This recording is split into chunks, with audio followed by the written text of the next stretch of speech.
guys, it's Jaden back with another video.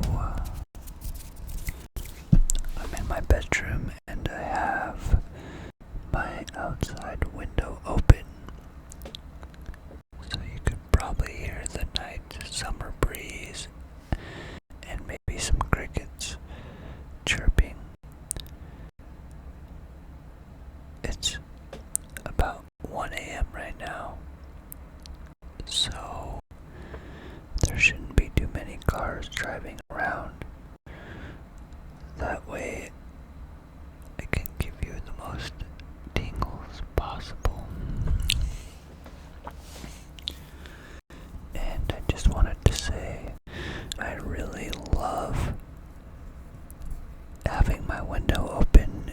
It's really relaxing being able to listen to all of the sounds that nature makes and the occasional car that drives by on the road.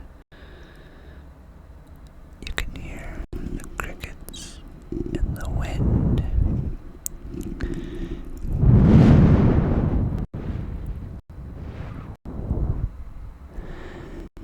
And the cool breeze that comes through the window.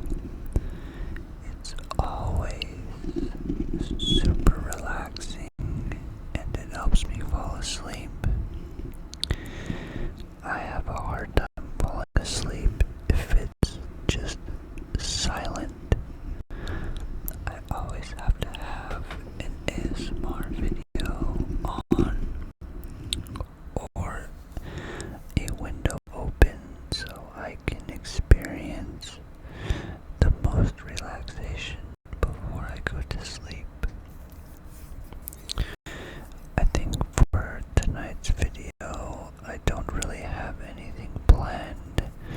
I'm just going to ramble kind of what's on my mind till you fall asleep, hopefully. I might throw in some finger flutter sounds and massaging the mic.